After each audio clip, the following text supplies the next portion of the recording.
As you can imagine, I've thought about this day for a good number of months and weeks, and I kept thinking, how would I do it? What would be the way to celebrate 50 years of priesthood? Another way to imagine it is 50 years of being engaged in people's lives in a way that's beyond any imagination I had in the beginning. So I knew I wanted to be with you, people that I've loved, people that I've touched, people who have touched me, my family, my Italian family, my St. Joseph family, St. Bernard family, UD family. Maybe I can throw St. Thomas Aquinas and St. Monica family. What I realized in all those experiences, and it's part of the way God has imagined our life together, things change, things evolve, things move in a direction. And I would like to imagine that all of us come into this world with a certain amount of history from those who go before us. We have that history, and then we live in a family and in relationships. We have that history, and then we become adults, and we start a work, raise a family, take on a career. And somehow, I used to think you would sort of get to a point where you'd do something, learn how to do it, and then you'd do it that way the rest of your life. Well, nothing seems further from the truth. We are constantly evolving, constantly changing, individually and communally. And to have been given a life as a priesthood, I never realized it would be as exciting as it is. It's more exciting to me now than it ever has been, because I feel like I'm more in touch with what I'm supposed to be and how I'm supposed to live and who is the source of my capacity to do what I do. It gets clearer and clearer and clearer. And so something's changed radically in my life about how I see my religion, my tradition. It's changed dramatically since I was ordained. When I was ordained, I was a minister of the church, which is a wonderful thing. But I knew that if I put people in touch with the church would do its incredibly mysterious thing through sacraments and would bring people to a good life, doing good things. And I really did rely tremendously on making sure people got to Mass and got to the sacraments, and that was big. And as I look back on it now, it was how I was trained. But somehow, the church has changed dramatically for me. And don't get me wrong, I love her more now than I've ever loved her. I want to support her more now than I ever have. But what I see now is something I didn't see before.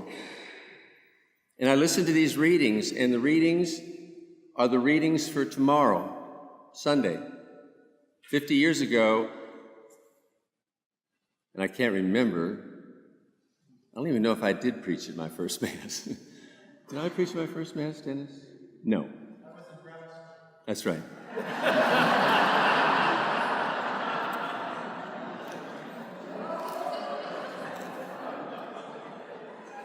It's dangerous having Dennis here. Anyway, these were the readings 50 years ago, okay? Now, I chose them for a lot of reasons, because one of my image of this time with you was I wanted it to be like the time that we've always had together, always Sunday liturgy. I didn't want it to be about my life. I didn't want it to be a celebration of me, but a celebration of what we are, church. And one of the things that I found in these readings, and it really gave me chills, if I had spent months looking for the readings I would like to use in order to say to you what is in my heart right now, these readings couldn't have been better. The first one. It's about something very much a part of being in a community of people. The churches in Dallas The priests in Dallas work very hard because the churches in Dallas are so huge. 16,000 members in the church at St. Joseph's when I left. Some of the parishes have 20, 25,000 members. There are dioceses in the country that don't have anywhere near that number. The interesting thing about those places is they get to be extremely busy, and you end up doing a lot of things. And I did a lot of things, and I love the things I did, but one of the things I didn't do as much as I should have is what this reading says. It says the disciples, the 12, were gathering bigger and bigger crowds together, and all of a sudden they begin to realize, we're so busy taking care of serving people at table, we're not praying as much as we should. And you know what we're not doing? We're not ministering to the Word enough. I realized my ordination, which gives me the power to make sacraments happen. It also gives me the power to preach. And I think of all the things that I have become aware of is the power of preaching. When you really are up here not talking about what you're supposed to say, but believing in it, living it, and discovering it with the people that listen with you. It's so powerful. And so I listened to this story, and it's about the disciples saying, look, we can't get caught up in being too busy. We've got to take time to pray. We've got to minister to the Word, so we'll have all these deacons made, like Deacon Randy. And they've come along. But I want to take it one step further. It's the next reading. We are called as a priest to form a community. It's a royal, can't get exact quote. A great nation, a people set apart, a holy people. Here's the key, a priesthood, a priesthood. We are priesthood. And Jesus is the priest. And so the more I understand my role as a priest, I know that I want to become just like you, one of you, yet with a special responsibility to you. When I've taken so many of you on trips to Italy and taken you with me to show you places I believe have such spirit and strength, I never feel more like a priest than I have my little sheeps following me. And we'll go to right little pastures, which is usually a bar. No, excuse me. And great food. And an image that I love, that priests feed their flock. And we are all shepherds to one another. We're here to feed each other. Not to criticize, not to judge, not to condemn, not to evaluate, but to feed, to feed, to feed. And when I think of the images we had last week, of the images of Jesus being the sheep gate, or the gate of the pen, and being the source of the life that he brings to his sheep when he brings them to a pasture that is filled with beautiful grass and clear water. I want you to imagine that image is an image of enlightenment. We are here to feed each other the light, the truth, honesty, integrity, vulnerability. What a gift. To know that we are able to be the source of that kind of life to each other is so exciting to me. And to be able to be a person who awakens that in someone, and in the beginning, when I tried to awaken something like it, if I'm really honest with you, I'll tell you I did it because I needed every ounce of love they might give me in return. And I don't need that much love anymore. And I'm sorry for the times I did do things for people needing them, but then we all do that. But there's something about finding that place where you can be a source of life to each other, giving them that gift. And so I look to Jesus to give me that image of how that works. And the gospel, it's usually read at funerals. because the way that most people interpret this reading is Jesus is talking to his disciples about one day they'll be in heaven and all live in beautiful houses. But if you listen attentively to the words, I don't think Jesus is talking about that. Because there's one single thing that Jesus was trying to teach that became such a stumbling block, people couldn't grasp it. Don't you love that opening phrase, or that last phrase of that second reading? Even priests were getting it. Even the priests were beginning to understand. What didn't they understand? What is it in the ministry of Jesus that I as a priest didn't understand at the beginning, that many in the church still don't understand? It's so simple, so basic, but Jesus was saying things that made no sense to an institution that was so focused on power and authority over people, they couldn't imagine that there was another power greater than theirs. And that power is freely given to anyone that will receive it. So Jesus is the one who came to say, God is in me and God is in you.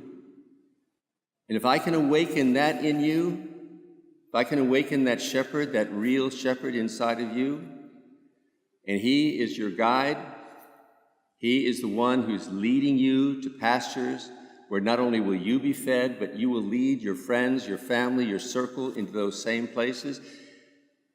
That's a gift. Not a responsibility, not a task, not a burden. When Jesus began his ministry in Nazareth, I say this to you all the time, he said three things that he read from the book of Isaiah.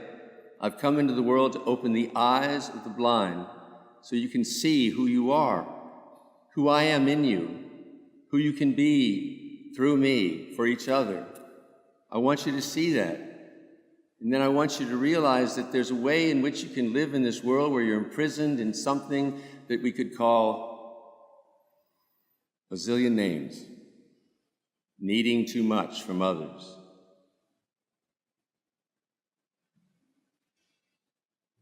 At least that's my problem. But the thing so beautiful about the last thing he said also in that statement, he said, and I also want you not to see life as a burden, something heavy, something difficult. I want to release your burden.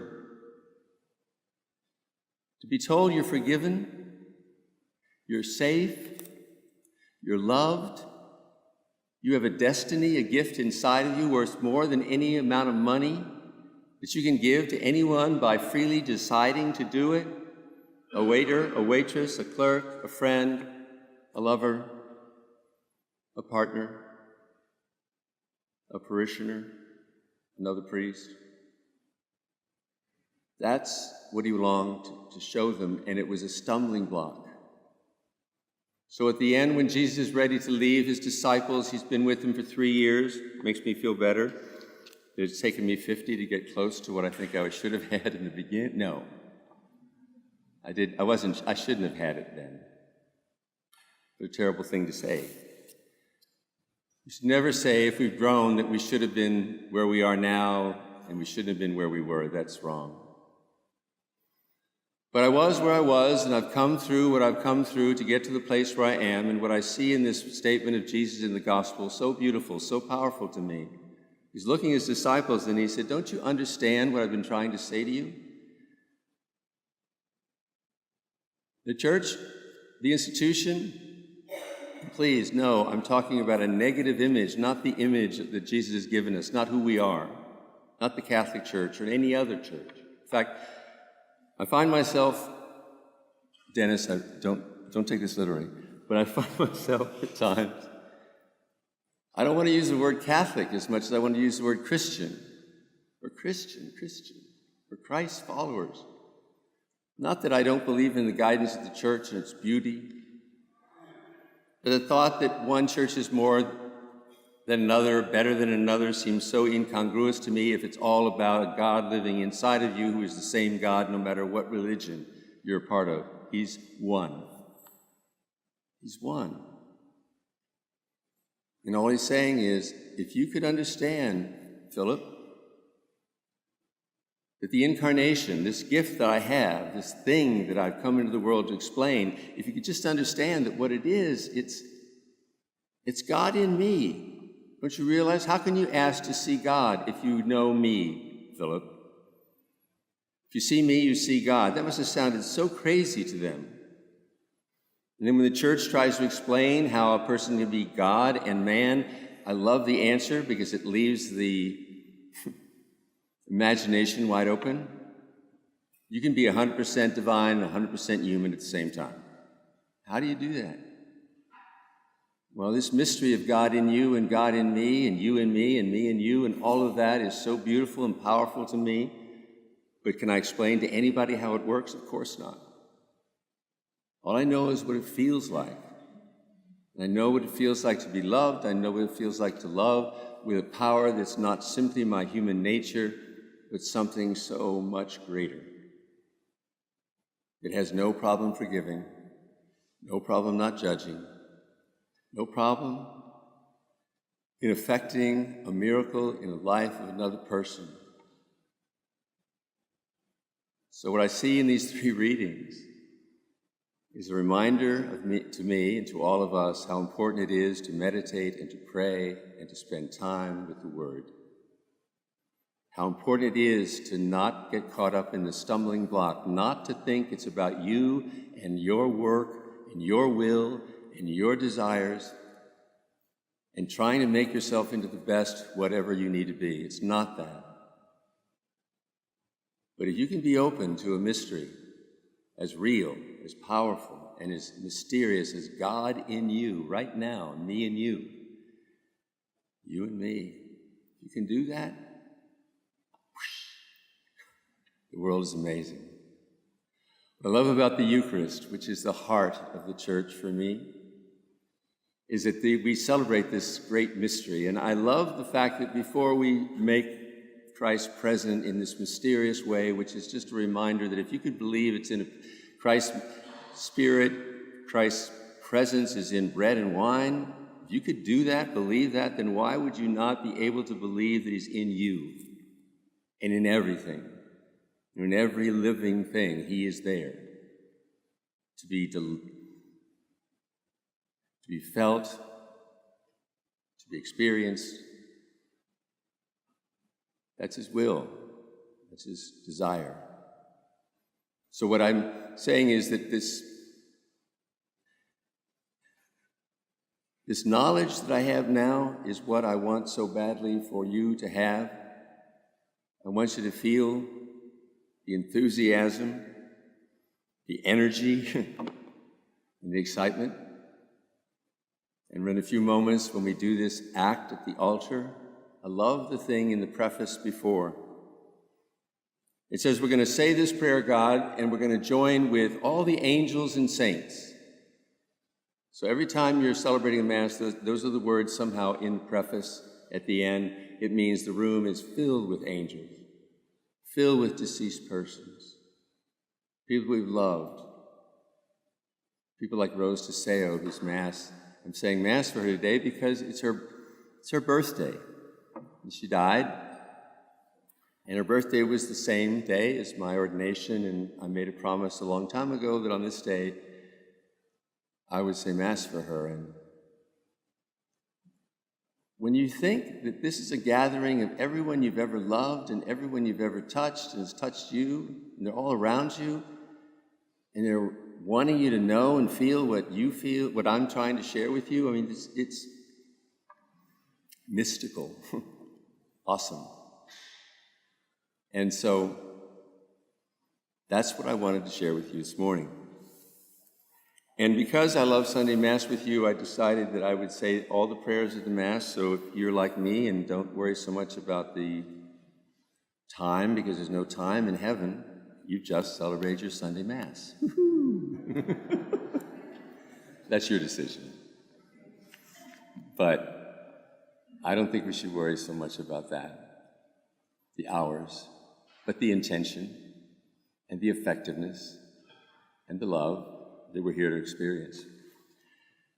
I want to say some personal things to you all, but we're having a reception right after this, and There's a microphone there, which is dangerous for me, and so I'll say a few words to you all because I have some thoughts I want to share that are more personal, but I wanted this to be a homily, just asking God to somehow awaken in you the presence of God and the delight that he has in being able to use you to shepherd, to enlighten, to free, to excite everyone in your life. Amen.